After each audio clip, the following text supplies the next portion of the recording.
नमस्कार दोस्तों, आज की वीडियो का टॉपिक है advantages and disadvantages of serial and non serial schedule. Now पहले हम इस टॉपिक को डिस्कस करें, हम इससे पहले कुछ टर्मिनोलॉजीज देखेंगे जो हमें ये टॉपिक समझने के लिए मदद करेगा। So first terminology is throughput of the system.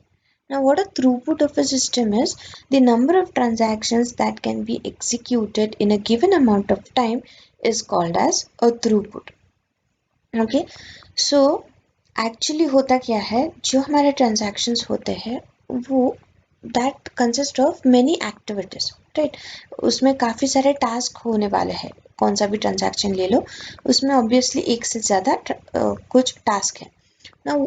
वो जो टास्क है वो हम दो चीज़ों में डिवाइड कर सकते हैं। One is the disk activity and other is the CPU activity. So इसका मतलब ये होता है कि हम जो भी इनपुट आउटपुट ऑपरेशन है वो और जो भी सीपीयू का एग्जीक्यूशन है वो पैरेलली कर सकते हैं। Okay, now how this can be done is, जब एक ट्रांजैक्शन कुछ इनपुट आउटपुट ऑपरेशन कर रहा है तो दूसरा ट्रांजैक्शन अपना सीपीयू पर एग्जीक्यूशन कर सकता है। Now if the first transaction finishes it's input output operation, फिर जो थर्ड ट्रांजैक्शन है क्यू में सपोज वो आकर अपना एग्जीक्यूशन स्टार्ट कर सकता है अगर उसे पहले इनपुट आउटपुट ऑपरेशंस करना हो तो। सो इससे क्या होगा कि जो नंबर ऑफ ट्रांजैक्शंस है कि जो हम एक पर्टिकुलर टाइम में कंप्लीट कर रहे हैं उनका नंबर बढ़ जाएगा, right? That is what we want. अगर हमें बहुत इफ़िशिएंट सिस्टम चाहिए तो हमें सारे काम जल्दी जल्दी निपटना है। Okay, we don't want to waste our resources as well as the time. So for that हम क्या करेंगे कि जितना ज़्यादा से ज़्यादा हम टास्क एक पर्टिकुलर ट्रांजैक्शंस एक पर्टिकुलर टाइम में ख़त्म कर सकते हैं वो हम ख़त्म करना चाहेंगे, right? So this is the throughput. So इस केस में अगर हम हमारे ट्रांजैक्शंस कॉन्करेंटली एग्जीक्यूट करें तो थ्रूपुट को हम बढ़ा सकते हैं। Okay, now the next terminology is resource utilization. जैसे कि हमने देखा रिसोर्सेज कौन से है, डिस्क है और सीपीयू है। सो ये दोनों भी जो रिसोर्सेज है वो हमें ज़्यादा से ज़्यादा यूज़ करने हैं, बिल्कुल भी उन्हें आइडल या खाली नहीं रखना। हम ये ही चाहेंगे कि जब तक के ट्रांजैक्शंस है कि जो एग्जीक्यूट होने हैं अभी, तब तक के ये सीपीयू और डिस्क कभी खाली ना रहे, कंटिन्यूसली उनका कुछ ना कुछ काम चालू रहे, राइट? सो ये जो रिसोर्सेस है वो हमें ज़्यादा से ज़्यादा यूज़ करना है। सो अगर जैसे कि हमने थ्रूपुट में डिस्कस किया, अगर हम ट्रांजैक्शंस को कॉन्करेंटली एग्जीक्यूट करेंगे तो क्या होगा, जब एक ट्रांजैक्शन डिस्क पर काम कर रहा है तो दूसरा वाला ट्रांजैक्शन सीपीयू पे काम कर सकता है। Okay, so this is resource utilization. Again for the efficient system हमें क्या चाहिए कि रिसोर्स यूटिलाइजेशन ज़्यादा से ज़्यादा हो। Okay, now next is waiting time. Now what is a waiting time? जब भी प्रोसेस सिस्टम में एंटर होता है तब से लेकर till the time it completes its execution, ऐसा बीच बीच में हो सकता है कि उसे सीपीयू के लिए या उसके इनपुट आउटपुट ऑपरेशंस के लिए थोड़ी देर वेट करना पड़े। ओके, सो ये जितने भी बार बीच बीच में वेट करता है, that in total is called as its waiting time. Okay, now ये तो हुआ concurrent execution के लिए। now in serial shuttle क्या होता है कि एक बार CPU किसी भी ट्रांजैक्शन को मिल जाए तो unless and until वो उसका एग्जीक्यूशन खत्म नहीं होता, no other transaction can start its execution. Okay, so ये जो डिस्क है और CPU है वो एंटायरली एक ही ट्रांजैक्शन को हम दे देते हैं। Okay, so until and unless वो जो ट्रांजैक्शन है वो अपना एग्जीक्यूशन खत्म नहीं कर लेता तब तक के no other transaction can start its execution. ना इसमें क्या होता है कि अगर समझ लो कि जो अभी एग्जीक्यूट कर रहा है वो काफ़ी बड़ा वाला ट्रांजैक्शन है, it is going to utilize a lot of time, पर सिस्टम में जो भी बाकी ट्रांजैक्शंस है वो काफ़ी शॉर्ट है, उन्हें काफ़ी कम समय लगने वाला है एग्जीक्यूशन के लिए। Okay, so in their case उन्हें जब तक के सीपीयू नहीं मिलता, जब तक कि उनका टर्न नहीं आता एग्जीक्यूशन के लिए, उतनी देर उन्हें वेट करना पड़ता है. That is again called as a waiting time. Okay, now what do we want is we want the waiting time to be reduced. अब वेटिंग टाइम कब रिड्यूस हो सकता है कि जब हम ट्रांजैक्शंस को साइमल्टेनियसली या कॉन्करेंटली एग्जीक्यूट करें. साइमल्टेनियसली इन द सेंस, जब एक ट्रांजैक्शन इनपुट आउटपुट ऑपरेशन कर रहा है, अदर ट्रांजैक्शन सीपीयू को लेकर एग्जीक्यूशन कर रहा है अपना. Okay, so we want this thing, we want to reduce the waiting time. So this can be done if you are executing the transactions concurrently. अगर serially execute कर रहे हैं तो average waiting time काफ़ी ज़्यादा होने वाला है as compared to the concurrent execution of the transactions. Now next is the response time. Response time का मतलब है it is also a kind of the waiting time. पर इसका क्या मतलब है कि ये जब सिस्टम में आया, राइट, ऐसा तो नहीं हो सकता कि इमीडिएटली सीपीयू तो खाली बैठा है और इमीडिएटली उसको सीपीयू मिल जाए. ओके, ऐसा नहीं हो सकता. सो जब भी एक ट्रांजैक्शन सिस्टम में आता है उसके एग्जीक्यूशन के लिए, it might have to wait for some time at least. Okay, तो ये जो टाइम है कि जब से वो आया है तब से लेकर जब उसे फर्स्ट टाइम सीपीयू मिलता है, ये जो ड्यूरेशन है या टाइम स्पैन है उसे हम कहते हैं रिस्पॉन्स. लेकिन जब भी वो आता है उसके बाद सीपीयू उसको कितने देर बाद मिला फर्स्ट टाइम के लिए, that is our response time.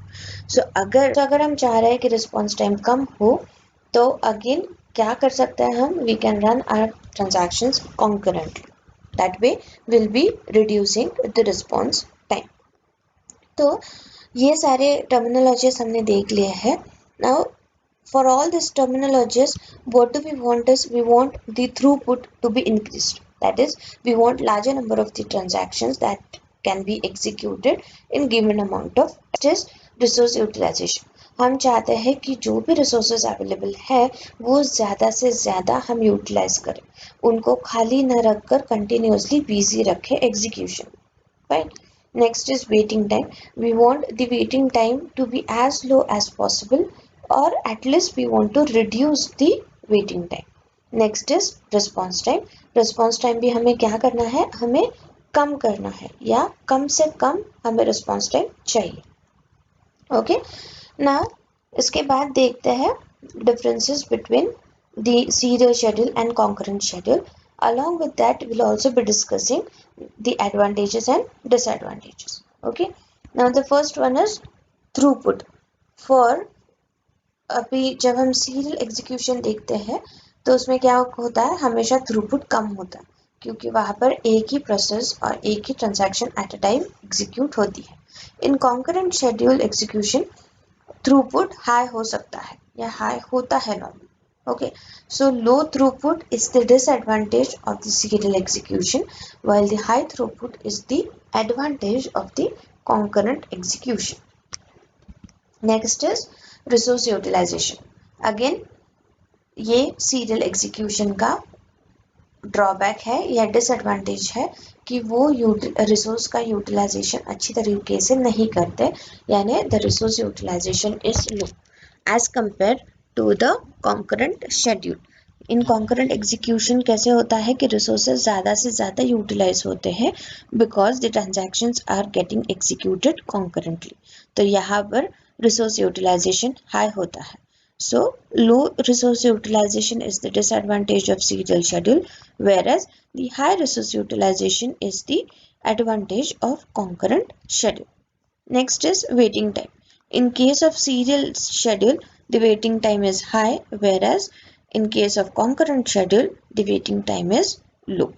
So waiting time high है, ये serial schedule का ड्रॉबैक है, whereas लो वेटिंग टाइम है, ये कॉन्करेंट शेड्यूल का एडवांटेज है. The next is response time. Obviously now in case of serial schedule response time कैसे होने वाला है, ज़्यादा होने वाला है. So that is kind of a disadvantage. And in case of concurrent schedule the response time is going to be low, which is the advantage of it. ना हमने देखा कि अब तक के हमने जो भी देखे वो सारे डिसएडवांटेजेस थे सीरियल एग्जीक्यूशन के, और कॉन्करेंट एग्जीक्यूशन के एडवांटेजेस थे। अब एक ही एडवांटेज है सीरियल शेड्यूल का, वो ये है कि वो हमेशा डेटा कंसिस्टेंसी गारंटी करता है। यानी जब भी हम सीरियल शेड्यूल एग्जीक्यूट करें, then we are always 100% sure कि अभी हमारा डेटा कंसिस्टेंट स्टेट में ही होगा। बट जब हम कॉन्करेंट शेड्यूल एग्जीक्यूट करते हैं, तब डेटा कंसिस्टेंसी की कोई गारंटी नहीं दे सकता। ओके, सो यहाँ पर हमने काफ़ी सारे डिसएडवांटेज देखे सीरियल शेड्यूल के, but there was the most important advantage of the serial schedule, that is data consistency, right. और कॉन्करेंट शेड्यूल का काफ़ी सारे हमने एडवांटेज देखे, बट एक बहुत बड़ा डिसएडवांटेज है जो कि है कि वो डेटा कंसिस्टेंसी गारंटी नहीं करता। और हम अगर देखें तो हमें हमेशा क्या चाहिए रहता है कि चीज़ें फटाफट से हो जाए। ओके, अगर हम इंटरनेट भी यूज़ कर रहे हैं तो कुछ सेकंड्स के लिए भी अगर इंटरनेट स्लो हो जाता है, if our video start streaming, then हमें बहुत ही इरिटेशन होती है एंड उतना पेशेंस नहीं रहता। सो हमें अभी चीज़ें कैसे चाहिए, फटाफट चाहिए। सो इसलिए जब भी हम कॉन्करेंट शेड्यूल का एग्जीक्यूशन करेंगे, ये सारी चीज़ें हमें फटाफट मिलने वाली है, but along with the drawback कि डेटा कंसिस्टेंसी नहीं रहेगा।